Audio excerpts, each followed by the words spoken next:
ભારતીય મજદૂર સંઘ કચ્છ જિલ્લા દ્વારા ભારતીય મજદૂર સંઘ કેન્દ્ર દ્વારા નક્કી કરાયેલ કાર્યક્રમ મુજબ સમગ્ર ભારતના દરેક જિલ્લામાં જિલ્લા કલેક્ટરશ્રીને આવેદનપત્ર પાઠવવાનો કાર્યક્રમ યોજાયો હતો। શ્રમિકોને કર્મચારીઓના પડતર પ્રશ્નો તથા કેન્દ્ર અને રાજ્ય સરકારના બજેટમાં કામદારો અને સ્કીમ વર્કરો માટે અપેક્ષિત જાહેરાત ન થતા આ અંગે પોતાની વેદના અને માંગ સરકાર સુધી પહોંચે તે હેતુથી આજરોજ કચ્છ જિલ્લા કલેક્ટરશ્રીને આવેદનપત્ર આપવામાં આવ્યું અને વિરોધ પ્રદર્શનનું આયોજન કરવામાં આવ્યું। આ કાર્યક્રમમાં કચ્છ જિલ્લાના વિવિધ ઉદ્યોગો અને ક્ષેત્રમાંથી અંદાજે 250 થી 300 ભાઈ બહેનો જોડાયા, જેમાં આંગણવાડી, આશા વર્કર, મધ્યાહન ભોજન યોજના, એસટી પરિવહન, જીએમડીસી, પાણી પુરવઠા, Adani power, Adani cement, UltraTech cement, LIC તથા બેંક ક્ષેત્રના કર્મચારીઓએ હાજરી આપી કાર્યક્રમને સફળ બનાવ્યો। આ કાર્યક્રમમાં જિલ્લા પ્રમુખ ભરતભાઈ ડાંગર, જિલ્લા મંત્રી જિગ્નેશગીરી ગોસ્વામી, કોષાધ્યક્ષ યોગેશગીરી ગુસાઈ, નરેન્દ્રગીરી ગોસ્વામી, અજીતભાઈ આર્ય, દિલીપભાઈ, વિનોદ મહારાજ, કૈલાસજી શુક્લા, પપ્પુ પાંડે, રાજીવજી, મુકેશગીરી, લોકેશ નાકર સમગ્ર જિલ્લા ટીમ અને આંગણવાડીના શિલ્પાબેન રાજગોર, મીરાબેન પોમલ અને બીનાબેન દવે અને આશા વર્કરના જિજ્ઞાબેન ગોર અને ઉષાબેન ગોસ્વામી અને મધ્યાહન ભોજનના અભેસિંહ જાડેજા અને મેઘજીભાઈ ધુવા ઉપસ્થિત રહેલ। મારું નામ રાજગોર શિલ્પા છે, ભારતીય આંગણવાડી કર્મચારી મહાસંઘ ગુજરાત પ્રદેશ। અત્યારે અમારે જે હાઈકોર્ટના ચુકાદાનું અમલીકરણ માટેનું છે, તેમજ અમારી પાસે બહુ બધા ઓનલાઈન ટેકનિકલી પ્રોબ્લેમ હોવા છતાં ઓનલાઈન કામ કરાવવામાં આવે છે અને હમણાં હાલ પૂરતું તો અમને બહુ જ એવીટી માટે, એમએમવાય માટે, પછી ટેકો માટે માનસિક એટલું શોષણ કરવામાં આવે છે ને કે અમને માસિક 10,000ના પગારમાં વસ્તુ પોસાતી જ નથી અને અમે માતા યશોદા તરીકે બાળકોને સેવા આપીએ છીએ। અમારી પાસે 6 સેવા છે: પૂર્વ પ્રાથમિક શિક્ષણ આપવું અને પૂરક આહાર આપવો। એમાં અમને આ બધી પ્રવૃત્તિ અધરવાઇઝ બીજી પ્રવૃત્તિમાં જે અમને ડિસ્ટર્બ કરે છે ને બહુ જ માથાજનક થઈ ગયું છે અને જ્યારે અમે આ કોઈ પણ અધિકારીના રજૂઆત કરવા જઈએ છીએ ત્યારે સતત અમને એવું કહે છે તમારે તો આ કરવું જ પડશે, નહીં કરો તો તમારો પગાર કાપવામાં આવશે, નોટિસ આપવામાં આવશે। અને જે ટેકો છે એ આરોગ્યને લગતી એપ્લિકેશન છે અને અમારી પોષણ ટેકર અમારી આંગણવાડીની એપ્લિકેશન છે, તો એ બેની વચ્ચેની લાભાર્થીની વિસંગતા આવે છે। એના માટે હમણાં હાલ જ એક ન્યૂઝપેપરમાં એવું આવ્યું કે આંગણવાડીમાં બાળકોને પૂરતું પોષણ નથી આપવામાં આવતું, પણ હકીકત શું છે એ લોકોને અધિકારીઓને આરોગ્યના અધિકારી સાથે બેસીને, આરોગ્યના કર્મચારી સાથે બેસી સંકલન કરીને આ એપ્લિકેશનની અંદર અને પોષણ ટેકરની અંદર શું વિસંગતતા છે એ જોવું ખૂબ જરૂરી છે, કારણ કે અમે અમારા બાળકોને 100% પૂરક આહાર, પૂર્વ પ્રાથમિક શિક્ષણ આપવા માટે બંધાયેલા છીએ અને અત્યારે અમારી પાસે ઓનલાઈન અને ઓફલાઈન બંને કામગીરી કરવામાં આવે છે। જો સરકારને, ગવર્મેન્ટને ઓનલાઈન કામગીરીની જરૂર છે તો અમારી પાસે ઓફલાઈન કામગીરી બંધ કરાવવામાં આવે। અને કેટલી શાળાઓમાં આવી સમસ્યા છે? અત્યારે સમજી લો કે ગુજરાત આખામાં એવીટીની ટેકોની પ્રોબ્લેમ તો છે અને મંત્રીઓને, કમિશનરને બધાને અવારનવાર રજૂઆત કરવા છતાં આ પ્રોબ્લેમ અમારી સાંભળવામાં નથી આવી। જો આ પ્રશ્નનું સમાધાન નહીં થાય તો અમે આગામી સમયની અંદર ગમે તે સ્ટેપ સુધી જવા માટે તૈયાર છીએ, ત્યાં સુધી કે અમે હડતાલ કરવા માટે તૈયાર છીએ, મહિલા આયોગમાં જવા માટે તૈયાર છીએ અને જે પણ એમ સમજી લો કે આગામી સમયની અંદર પ્રદેશમાંથી જે પણ સૂચના મળશે એ તમામ સાથે અમારા બહેનો બધા જોડાયેલા રહેશે અને હજી પણ અમે આનાથી વિશાળ જે અમદાવાદ, ગાંધીનગર જે અમે મહિલાઓએ કર્યું હતું, જે રેલી, ધરણા કર્યું હતું, એનાથી અનેક ગણી સંખ્યામાં અમે ધરણા પણ કરશું અને હડતાલ સુધી પણ જશું। એમ ભાઈ પોમલ, હું ભારતીય મજદૂર સંઘમાં જિલ્લા મંત્રી તરીકે ફરજ બજાવું, આમાં કાર્યભાર છે। તો અમારા અત્યારે એ પ્રશ્ન મેઇન છે કે જે હાઈકોર્ટનો ચુકાદો આવ્યો છે, જે હજી કોઈ પણ આંગણવાડી કાર્યકર કે હેલ્પર બહેનોને એ ચુકાદાનું પાલન સરકારે નથી કર્યું, તો એ ટૂંક જ સમયમાં તરત જ બધા બહેનોને મળે। જે સરકાર આંગણવાડી કાર્યકર બહેનોને, હેલ્પર બહેનોને યશોદામાનું ઉલ્લેખ્યું છે અને યશોદામાનું જે શોષણ કરે છે એ જરાય આ યોગ્ય નથી। શોષણ તો ઘણું કરે છે, જે અમારી મેઇન 6 કામગીરી હોય છે એના ઉપરની પણ ઘણી બધી છે એવી કામગીરી કે જે અમારે નથી કરવાની હોતી, એ બધું અમારા બહેનો ઉપર જ એનું કાર્યભાર એમાં નાખવામાં આવે છે। અમારી મેઇન કામગીરી છે પૂરક પોષણ અને પૂર્વ પ્રાથમિક શિક્ષણ, અને બીજું છે એમાં રસીકરણ અને રિફરવાળી, જે કોઈ બાળકો અતિ કુપોષિતમાં કે આવે છે તો એને રિફર કરવા માટેની। તો આના સિવાયની બીજી એવી અમુક કામગીરી છે કે જે અમારે નથી કરવાની હોતી, એ બંધ કરવામાં આવે અને જે બધી ઓનલાઈન કામગીરી છે, પોષણ ટ્રેકર છે, એમએમવાય છે, પોષણ સંગમ છે, અગમ એપ છે, એ બધી અમે અમારા અત્યારે વ્યક્તિગત ફોનમાં કરીએ છીએ। જે તે સમયે 2019માં આઈસીડીએસ તરફથી ફોન મળ્યા હતા એની વેલિડિટી 2 વર્ષની જ હતી, એના પછી કોઈ એવું મોબાઈલ કે કાંઈ ડેટા એન્ટ્રી માટેનું સાધન આપેલ નથી। જે વ્યક્તિગત ફોનમાં અમે કરીએ છીએ જે એમાં અમારે કરવાનું હોતું નથી, છતાં ઉપરથી બધા ઉપરી અધિકારીઓ અમારા ઉપર દબાણ કરીને અમારા કરીને વ્યક્તિગત ફોનમાં એ કામગીરી કરાવે છે, જે યોગ્ય નથી. એ પણ બંધ કરવું જોઈએ. અને જ્યારે આજે નવી એવીટી એપ કાઢી છે, એ એવીટી એપમાં એવી રીતે છે કે બાળકોની હેડ કાઉન્ટનું એમાં છે અને ઉપરથી બધા એપમાં સર્વર ડાઉન જ પડ્યા હોય છે, એટલે કોઈ પણ એમાં 80% પણ કામગીરી પૂરી થતી નથી. 35 છોકરાઓ બેઠા હોય આંગણવાડીમાં અને ખાલી એમાં હાજરીમાં 10 થી 15 જ બોલે છે. જે એપ સરખી રીતે બધી ચાલે એ પણ ઉપર અધિકારી બધા જોવું જોઈએ.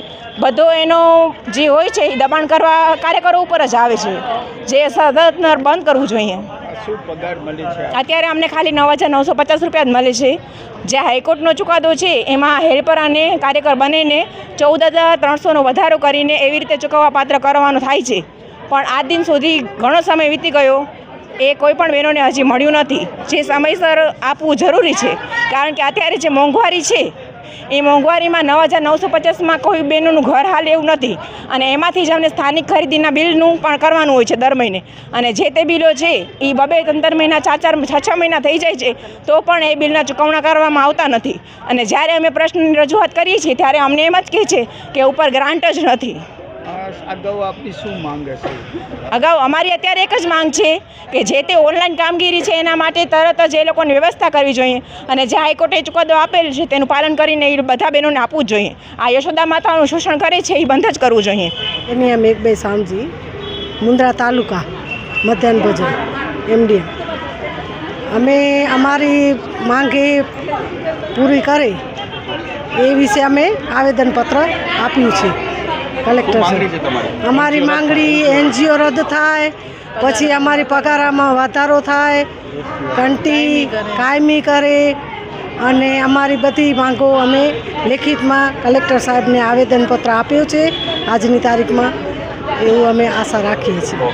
મારું નામ જિજ્ઞેશ ગોસ્વામી, જિલ્લા મંત્રી ભારતીય મજદૂર સંઘ કચ્છ જિલ્લા. અમારી રજૂઆત એ છે કે ભારતીય મજદૂર સંઘનું હમણાં અખિલ ભારતીય રાષ્ટ્રીય અધિવેશન ઓડિશા જગન્નાથપુરીમાં યોજાયેલ, જેની અંદર કર્મચારીઓના જે પ્રશ્નો છે ઘણા લાંબા સમયથી પડ્યા છે, એની રજૂઆત માટે આજે ભારતભરના દરેક જિલ્લા કલેક્ટર સામે આવેદનપત્ર આપવાનો કાર્યક્રમ નક્કી થયેલ છે. શેના માટે તમે આવેદનપત્ર આપો? હા, આવેદનપત્ર અમે એના માટે આપી છે કે જે હમણાં કેન્દ્ર સરકાર અને રાજ્ય સરકાર દ્વારા જે બજેટ રજૂ કરવામાં આવ્યા છે એની અંદર જે સ્કીમ વર્કરો છે, આંગણવાડી, આશા વર્કર, મધ્યાહન ભોજન, એમના માટેની જે જાહેરાત થવી જોઈતી હતી એવી કોઈ આશાપૂર્વક થાય એવી કોઈ જાહેરાત થયેલ નથી.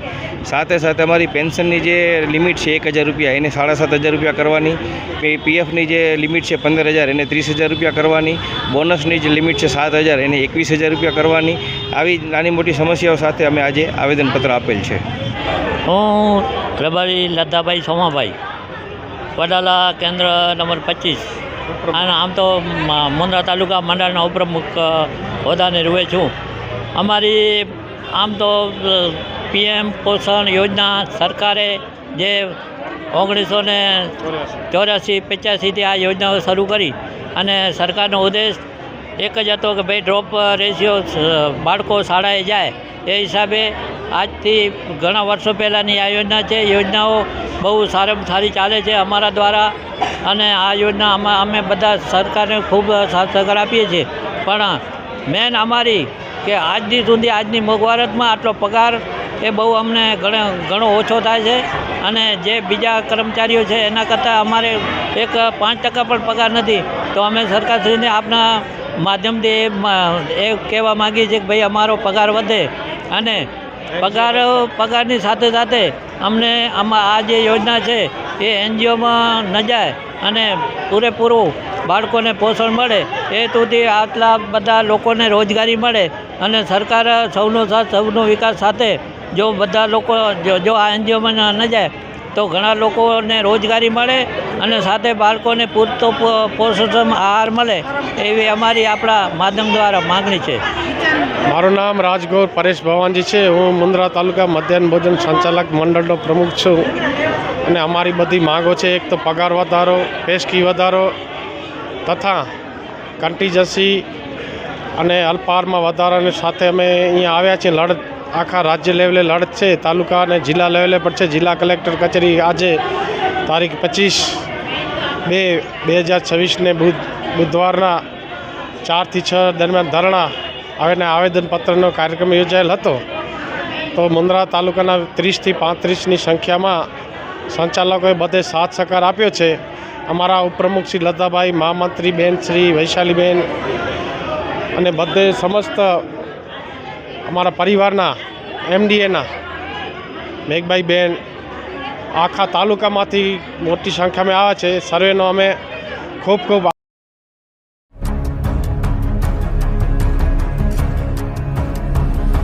અરજદારોના ખોવાયેલ મોબાઈલ ફોન ભારત સરકારના CR પોર્ટલના ઉપયોગથી શોધી કાઢી મૂળ માલિકને પરત કરી તેરા તુજકો અર્પણ સૂત્રને સાર્થક કરતી ભુજ શહેર B ડિવિઝન પોલીસ મહાનિરીક્ષક શ્રી ચિરાગ કુરડિયા સાહેબ બોર્ડર રેન્જ ભુજ તથા પોલીસ અધિક્ષક શ્રી વિકાસ સુંડા સાહેબ પશ્ચિમ કચ્છ ભુજ તથા ઇન્ચાર્જ નાયબ પોલીસ અધિક્ષક શ્રી MJ ક્રિશ્ચિયન સાહેબ ભુજ વિભાગ ભુજનાઓ દ્વારા ગુમ થયેલ તથા ચોરી થયેલ મોબાઈલ ફોન શોધી કાઢવા સૂચના કરેલ હોય, જે અન્વયે ભુજ શહેર B ડિવિઝન પોલીસ સ્ટેશનના police inspector Shri DD Simpi સાહેબના માર્ગદર્શન હેઠળ surveillance incharge police head constable Arvindbhai Dhirabhai વણકરનાઓ દ્વારા અરજદારશ્રીઓ દ્વારા પોતાના ગુમ ચોરી થયેલ મોબાઈલ ફોન અંગે અરજી આપેલ હોય, જે અંગે ભુજ શહેર B ડિવિઝન પોલીસ દ્વારા અરજદારોના ગુમ થયેલ મોબાઈલ ફોન ભારત સરકારના CR પોર્ટલના ઉપયોગથી સતત મોનિટરિંગ રાખી ટેકનિકલ વર્કઆઉટ કરી અત્રેના પોલીસ સ્ટેશન સર્વેલન્સ સ્ટાફ તથા ટેકનિકલ મદદનીશનાઓના મોબાઈલ શોધી કાઢી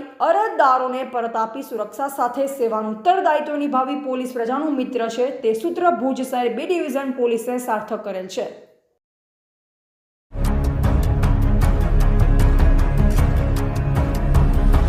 આજનો તારીખ 25/2/2026 સમય બપોરે 3:10 વાગે ભુજ ફાયર સ્ટેશનના કંટ્રોલ રૂમ પર કોલ આવેલ કે હરિપર રોડ પર આવેલ ગૌશાળામાં સૂખા ઘાસમાં કોઈ કારણસર આગ લાગેલ છે.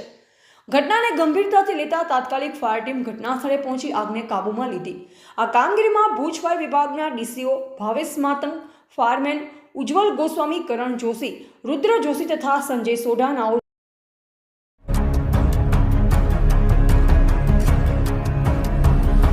આજનો તારીખ 25/2/2026ના સમય બપોરે 2:30 વાગે ફાયર ઓફિસર સચિન પરમારને કોલ આવતા કે RTO ઓફિસની સામે આવેલ રોડની બાજુમાં ભંગાના વાડામાં કોઈ કારણોસર આગ લાગેલ. તાત્કાલિક ફાયર વિભાગની ટીમ ઘટના સ્થળે પહોંચી આગને ભારે જહેમત બાદ કાબૂમાં કરેલ, જેમાં ફાયર વિભાગની એક મિની વોટર ટેન્કર અને એક વોટર બ્રાઉઝરનો ઉપયોગ કરવામાં આવેલ, જેમાં ફાયર વિભાગની team DCO Naresh Lora, DCO Raviraj Gadhvi, fireman Hirji Rabari, fireman Yashpalsinh Vaghela, fireman Sodha Sanjay, fireman Rishi Gor, fireman Jhala ચંદ્રદો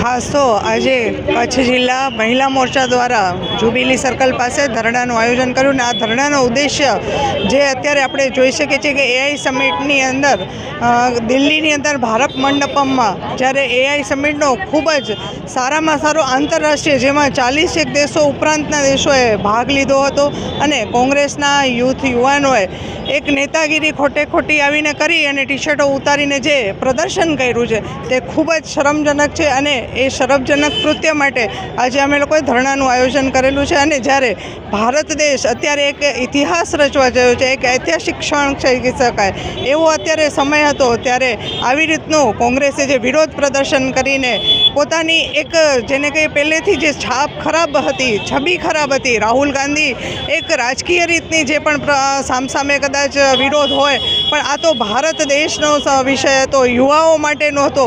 આપણા યુવાનો કેટલા જ અરમાનો લઈ અને આ AI સમિટમાં ભાગ લીધો હતો અને એ લોકોના અરમાનો ઉપર પાણી ફેરવવાવાળા કોંગ્રેસીઓને અમે લોકોએ સખત શબ્દોમાં વિરોધ કરી અને આજે ધરણાનું આયોજન કરેલું.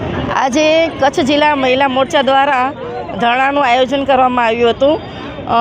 કોંગ્રેસના યુવા નેતાઓ દ્વારા રાહુલ ગાંધીની પ્રેરણાથી જે રીતે આપણે દિલ્હીમાં ભારત મંડપમાં યોજાયેલી ગ્લોબલ AI સમિટમાં જે રીતે એ લોકોએ વિરોધ કર્યો અને પોતાના ટી-શર્ટ ઉતારીને જે રીતે એ લોકોએ સૂત્રોચ્ચાર કર્યા છે એ ખરેખર ખૂબ જ આપણા માટે એક શરમજનક ઘટના હતી. અને આપણા ઘરે આપણો ભારત એક આપણું ઘર છે, આપણા ઘરે જ્યારે મહેમાનો આવ્યા હોય એટલી મોટી સંખ્યામાં એટલા બધા પ્રતિનિધિ મંડળ અને કંપનીના CEO આ બધા આવ્યા હોય એમની હાજરીમાં આ જે રીતે કૃત્ય કર્યું છે એને વખોડવા માટે અમે અહીંયા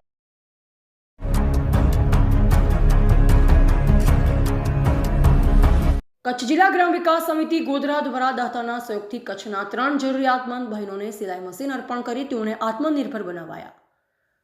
છેલ્લા 28 વર્ષથી સતત કાર્યરત સંસ્થા કચ્છ જિલ્લા ગ્રામ વિકાસ સમિતિ ગોધરા દ્વારા દાતાશ્રીઓના સહયોગથી 24 ફેબ્રુઆરી મંગળવારના રોજ જિલ્લાના પાટનગર ભુજ ખાતે કચ્છ જિલ્લાના જરૂરિયાતમંદ 3 બહેનોને સિલાઈ મશીન અર્પણ કરી તેઓને આત્મનિર્ભર બનાવાયા. ભુજ ખાતે મંગળવારના રોજ યોજાયેલ એક સત્કાર સમારોહમાં જિલ્લા પંચાયતના પૂર્વ પ્રમુખ શ્રીમતી પારુલબેન કારાના હસ્તે ધુણઈ બોઆ અને માધાપરના જરૂરિયાતમંદ બહેનોને સિલાઈ મશીન અર્પણ કરી તેઓના આત્મનિર્ભર બનાવાયા હોવાનું કચ્છ જિલ્લા ગ્રામ વિકાસ સમિતિ ગોધરાના પ્રમુખ અરવિંદભાઈ જોશી અને કારોબારી સભ્ય દિનેશભાઈ શાહે માંડવી જણાવ્યું હતું.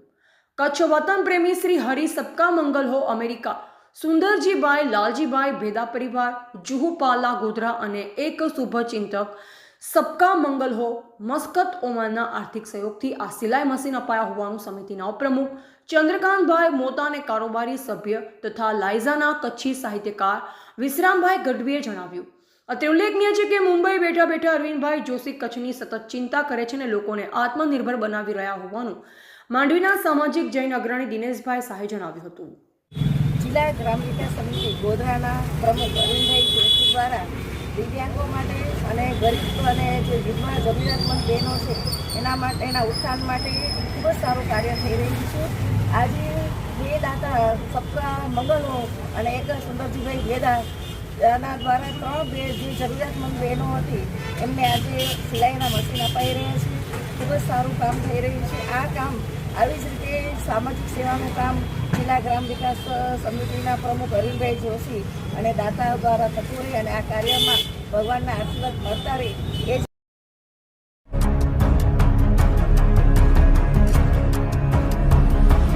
ગેરકાયદેસર માદક પદાર્થ પોસ્ટડના જથ્થા સાથે 2 આરોપીને પકડી પાડી ગણનાપાત્ર કેસ કરતી બાલાસર પોલીસ.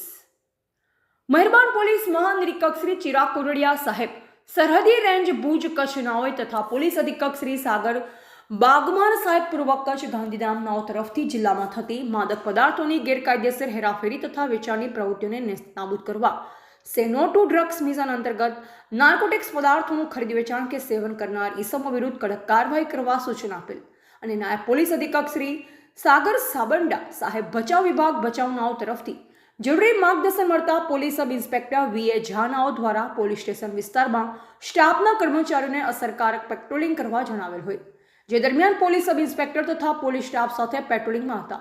જે દરમિયાન ફેટલનો ગુનો બનેલો હોય અને એક વાહન તે જગ્યાએથી એક્સિડન્ટવાળા બોલેરો વાહનમાંથી અન્ય સ્કોર્પિયો વાહનમાં કંઈક બોરી જેવું ટ્રાન્સફર કરી નાસેલ છે, જે બાબતે તુરંત જ બનાવવાળી જગ્યાએ પહોંચી એક્સિડન્ટવાળી બોલેરો તેમજ નાસી ગયેલ સ્કોર્પિયો વાહન સાથે બંને આરોપીને પકડી પાડી બનાવવાળી જગ્યા મધ્યે પંચો સાથે ઈસમને માદક પદાર્થના જથ્થા સાથે પકડી પાડી તેના કબજામાં રહેલ માદક પદાર્થ FSL અધિકારી શ્રી મારફતે પરીક્ષણ કરાવી તપાસ કરતા મળી આવેલ માદક પદાર્થ પોસ્ટડા હોય, જે માદક પદાર્થ પોસ્ટડાનું વજન 77.700 કિલોગ્રામ હોય, જે પંચો રૂબરૂ કબજે કરી હાજર મળી આવેલ આરોપીની ધરપકડ કરી તેના વિરુદ્ધ narcotics drugs and psychotropic substance act હેઠળ કાયદેસરની કાર્યવાહી કરવામાં આવેલ છે.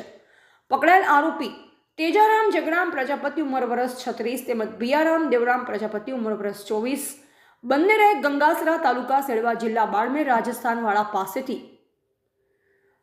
માદક પદાર્થ પોસ્ટડા કિંમત ₹11,07,000, 3 મોબાઈલ ફોન કિંમત ₹15,000, સ્કોર્પિયો ગાડી કિંમત ₹10 લાખ, બોલેરો ગાડી કિંમત ₹5 લાખ મળી કુલ કિંમત ₹26,22,000નો મુદ્દામાલ કબજે કરવામાં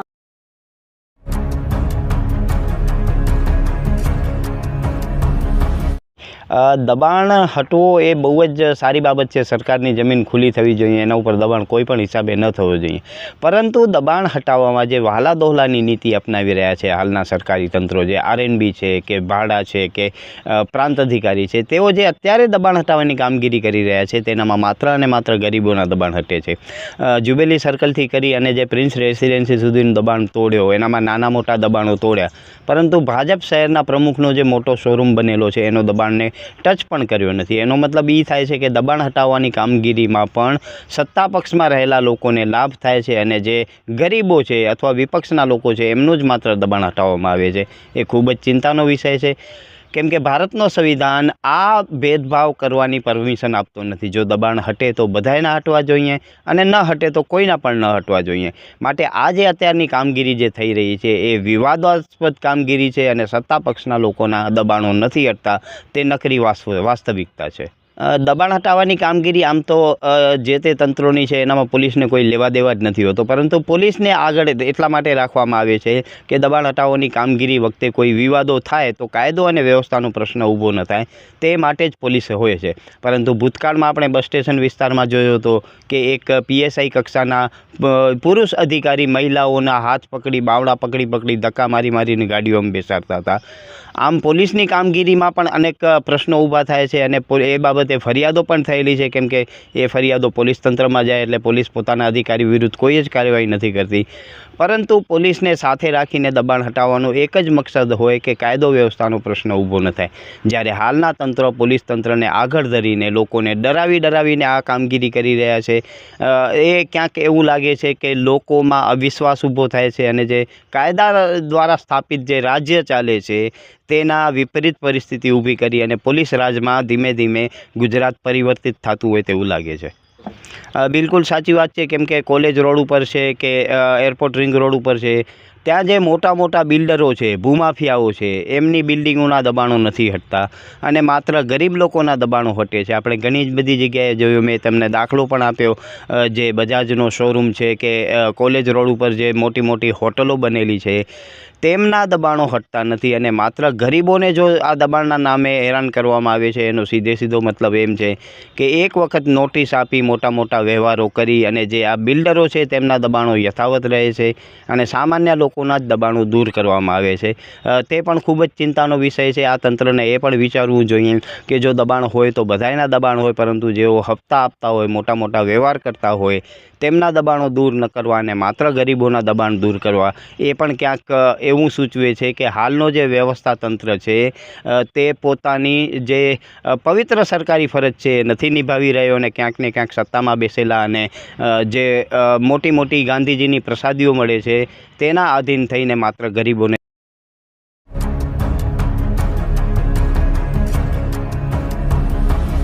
Kutch Gandhidham B division police station ભાગ ગુના રજિસ્ટર નંબર 184/2026 ભારતીય ન્યાય સંહિતા 2023 થી કલમ 351(2), 351(3), 296(b) તથા એટ્રોસિટી એક્ટ કલમ 3(1)(r), 3(1)(s), 3(2)(5)(a), 3(1)(u) મુજબના ગુનાના કામે આરોપી સબ્બીર સુલેમાન કાનગડા ઉંમર વર્ષ 42 રહે લક્ષ્યનગર કીડાણા તાલુકા ગાંધીધામ વડાએ પોતાના ઇન્સ્ટાગ્રામ એકાઉન્ટ ઉપર ફરિયાદીને 24 કલાકની અંદર ગણેશનગર વિસ્તારમાં જાહેર ચોકમાં જાનથી મારી નાખવાની ધમકી આપી બીભત્સ ગાળો બોલી જાતિ અપમાનિત કરી વિડીયો વાયરલ કરેલ આરોપીની ગણતરીના જ કલાકોમાં ધરપકડ કરી તેનું સ્થાનિક જગ્યાએ લઈ જઈ તપાસ કરનાર અધિકારી શ્રી સાગર સાબડા, ઇન્ચાર્જ નાયબ પોલીસ અધિક્ષક શ્રી તથા બી ડિવિઝન પોલીસ દ્વારા રિકન્સ્ટ્રક્શન કરી આરોપી વિરુદ્ધ કડક કાર્યવાહી કરેલ છે.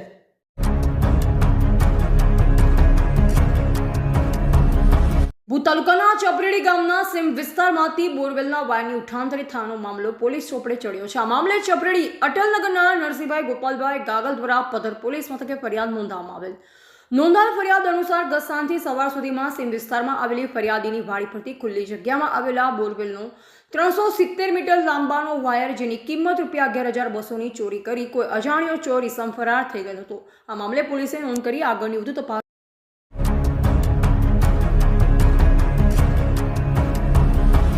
આવી તાજી અને વિશ્વસનીય ખબર માટે આજે જ અમારી ચેનલને સબસ્ક્રાઇબ કરો. Editor Tejas Verma, JNT news Bhuj.